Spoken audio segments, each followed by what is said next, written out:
the largest hunt in the United States. 6,000 invasive animal species were wiped out in just 1 hour. Amid the wild nature of America, there exists a tradition that has lasted for hundreds of years. Hunting.it is not merely a pastime but a part of American cultural identity, nurturing courage, survival skills, and respect for nature. Blended as one, each year more than 14 million hunters cross mountains, plains, and forests, carrying guns, bows, and the spirit of conquerors. But within that passion, they also face the most dangerous creatures: mountain lions, brown bears, and prairie wolves, beings capable of taking down a human in just a few seconds, from pursuits in the darkness of night to gunshots echoing across the sky. The hunting journey in America is not only a struggle for survival but also a story about human strength and instinct. Today, we will explore the strangest and boldest hunting methods in the United States, where every expedition is not just a challenge but a battle between intelligence and the untamed wilderness. Our first journey takes us deep into the world of wild boar hunting, a species causing some of the most serious damage to agriculture in the United States today. These animals appear in at least 35 states, with an estimated population ranging from 6.1 to 9.3 million. Among them, Texas suffers the heaviest impact, with around 2.9 million wild boars, accounting for more than 40% of the total across the nation. Before the hunt begins, hunters usually observe and select areas where wild boars often appear: dense forests, open fields, or near farms that have been destroyed by their attacks. Upon arrival, they wear camouflage clothing to blend naturally into the environment and avoid being detected. They also prepare essential equipment: rifles, flashlights, GPS devices, and radios to ensure both safety and effectiveness. During the hunt, to approach their prey, hunters often spend hours tracking the traces of wild boars. They carefully observe small details on the ground, hoof prints pressed into the mud, or patches of soil freshly dug up, all signs that can reveal the presence of their target. Hunters communicate via radio, sharing positions and directions of the herd. When one spots a boar, they immediately signal the group and quietly move closer. Every movement must be slow and precise, for even the slightest sound could alert the boar and make it flee. Once the wild boar enters the crosshairs, the hunter holds the gun steady and pulls the trigger. The gunshot startles the animal, sending it running in panic. Moments later, more shots follow until the boar is struck and collapses. In many hunts, hunting dogs play an essential role. With their sharp sense of smell, they can easily detect the boar's scent, drive it out of hiding, and hold it down until the hunter arrives to finish the job. In some cases, the boar doesn't die immediately after being shot. At that moment, the hunter must approach carefully and use a knife to deliver a swift, clean end, not only to spare the animal from prolonged pain but also to avoid accidentally shooting the dogs nearby. Besides using guns, many hunters choose to hunt with bows and arrows, a method requiring high skill and absolute patience. To succeed, they must approach very close, only 10 to 25 meters away. Because wild boars have thick skin and strong muscles, the arrow must strike vital spots, the heart or lungs, to ensure a quick and effective kill. Before the action begins, hunters usually scatter bait, corn, fruit, or other foods that boars love to lure them into the ambush area. Then they choose a good position, stay perfectly silent, and wait for the right moment to strike. Compared to gun hunting, this method offers many advantages. Bows make no loud explosions, so the herd remains calm and doesn't scatter. Moreover, the meat stays intact and fresh, without the heavy damage caused by bullets. Next, let's look at a special hunting method: helicopter hunting. This technique is used in vast regions with rough terrain or areas hard to reach by vehicle. Using a helicopter allows hunters to oversee a wide area and greatly reduce search time. The helicopter flies at a moderate altitude, circling regions with signs of wild boars. Once a herd is spotted, the hunter locks on target and fires from above. They often use semi-automatic rifles capable of firing multiple rounds quickly, crucial when facing large, fast-moving groups of boars. Helicopter hunts are usually organized by ranch owners or large landholders to reduce the boar population that causes severe damage to crops, grasslands, and livestock facilities. At the same time, this unique style of hunting attracts adventurers seeking thrills and the challenge of pushing themselves to a higher level, combining excitement with efficiency across wide landscapes. However, the cost of such hunts is high, ranging from $1,000 to $4,000 per flight hour, depending on location, helicopter type, and additional services. Apart from aerial hunting, boar trapping remains one of the most widely used methods because it's inexpensive yet highly effective, sometimes capturing an entire herd at once. First, Hunters select areas frequently visited by boars, such as forest edges, grasslands, or near damaged farms.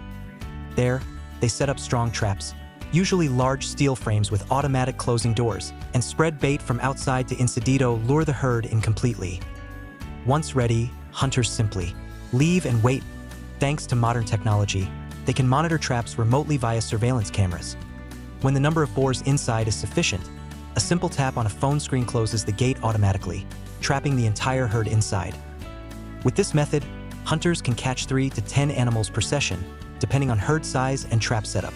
Wild boars are considered the most destructive invasive species in the United States, causing an estimated $2.5 billion in damage each year. They not only destroy crops, land, and property, but also spread dangerous diseases to humans and livestock. Therefore, the U.S. government allows and even encourages citizens to hunt wild boars all year round, without limits on numbers, in an effort to control their population and minimize the damage they cause. Next, we'll explore the brown bear, one of the most dangerous wild animals in the United States. Although hunting brown bears is restricted or even banned in many states, for passionate hunters, it remains an irresistible challenge, one that tests both courage and composure. Because brown bears usually live in remote, rugged mountain areas, far from human activity, hunters often have to fly small aircraft to reach their hunting grounds. After landing, they unload all their gear, check their equipment, and begin their journey into the wild. Upon reaching the hunting area, hunters spend long hours observing the terrain, tracking footprints, claw marks on trees, and any other signs left behind by bears. When they finally spot one, they must approach with extreme caution, moving slowly and silently to close the distance, waiting for the perfect chance to fire. Even the slightest sound or careless movement can alert the bear, causing it to flee or worse, turn aggressive and charge at the hunter. Once the brown bear enters the crosshairs, the hunter locks in the target and pulls the trigger. However, with its thick skin, solid muscles, and extraordinary endurance, a brown bear rarely goes down after the first shot. Most of the time, it escapes deep into the forest, forcing the hunter to patiently track ithro trails of blood and footprints. To hunt brown bears, hunters typically use large-caliber rifles with enough stopping power to pierce the bear's dense hide and strong muscles. But only experienced hunters, those who can stay calm and handle extreme danger, can bring one down safely. For the inexperienced, it often takes several shots to fell a single bear, and even a small mistake can turn fatal in seconds. Each year in the United States, between 1,500 and 2,000 brown bears are legally hunted. This activity not only helps control bear populations, but also holds deep symbolic meaning for hunters. Beyond its fur, claws, and hide, the brown bear is seen as a prized trophy, a mark of strength and courage earned through the hunt. After taking down the animal, hunters immediately skin it and salt the hidito preserve it, preventing decay and maintaining its quality before it is later crafted or displayed. Continuing the journey, let's explore the prairie wolf, one of the species that causes the most serious damage to American agriculture.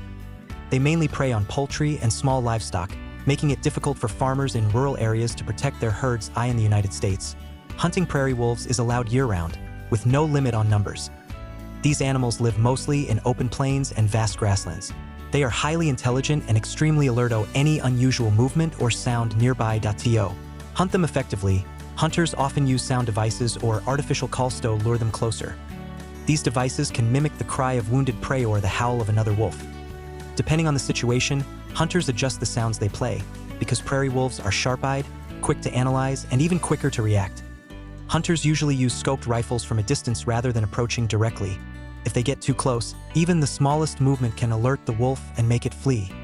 When the wolf is drawn in by the sound and moves closer, the hunter may make a small nuezito grab its attention and make it pause. That moment is ideal for taking the shot. Since prairie wolves are relatively small, a single accurate bullet is usually enough to bring one down. However, the final outcome depends greatly on shot placement and the hunter's skill. Every year, prairie wolves cause more than $100 million in agricultural losses across the U.S. This has led both government and citizens to implement various control measures. It is estimated that about 500,000 wolves are eliminated annually through hunting and other population control programs. The government also spends hundreds of millions of dollars each year on these efforts. Yet, due to their intelligence and adaptability, prairie wolves remain a persistent challenge for wildlife management, a central focus in the search for sustainable control methods. Besides using guns, hunters and control teams also rely on traps. a low-cost method that doesn't require constant supervision. The most common type is the steel leg-hold trap, anchored to the ground with chains and stakes, then camouflaged with a thin layer of soil. Bait is placed right above the trap to lure the wolf closer. Once the animal steps on it, the jaws snap shut instantly, clamping tightly around its leg. This method often leaves prairie wolves in pain for long periods. Most trapped wolves are severely injured but still alive to stay safe. Hunters approach cautiously, using special restraining repesto immobilize the animal and prevent attacks. In some cases, they are forced to use a firearm to end the animal's suffering quickly and to protect nearby people from danger. Next, let's take a closer look at the white-tailed deer, one of the most common animals in North America. With nearly 6 million hunted every year to catch them, hunters usually use a special climbing stand that allows them to ascend trees and create an ideal vantage point high above the ground. From there, they can quietly observe every movement of the deer herds within the hunting zone. Before the hunt begins, hunters spread bait or place enticing food to lure the deer closer. They also use branches, mock antlers, or sound-making tools to imitate the natural noises of deer walking or calling, stimulating nearby males to approach. Another common technique involves deer call tubes, devices that can reproduce the exact sound off a real deer's vocalization. This makes the prey believe that another rival has entered its territory, prompting it to move in closer. A perfect opportunity for the hunter to strike. Once the deer is within range, the hunter draws the bow and releases an arrow, striking the animal's body. However, the deer rarely dies instantly, since an arrow's impact force is far weaker than a gunshot. The wounded deer often runs off, and the hunter must track it following small drops of blood left on leaves or soil. Sometimes, this search can take hours, especially if the arrow didn't hit a vital spot, as some deer can run very far before finally collapsing. An adult white-tailed deer can weigh up to 127 kilograms. They are found almost everywhere across the United States, with a total population exceeding 30 million. In Texas alone, there are around 5 million, and in Wisconsin, about 1.4 million. Because of their abundance and rapid reproduction, white-tailed deer hunting is legal in many states, as long as hunters follow regulations and hunt only during the permitted seasons. White-tailed deer meat is highly valued for its rich protein and distinctive flavor. After the hunt, the hunter cleans the animal carefully, removes all internal organs, and cuts the limbs apart. The meat is then divided into portions, packed, and stored in cool boxes, ready for transport or later preparation.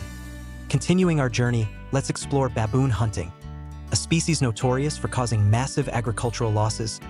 A single troop of baboons can have up to 50 individuals, and when the whole troop invades farmland in search of food, the level of destruction can be severe. They also become extremely aggressive when disturbed.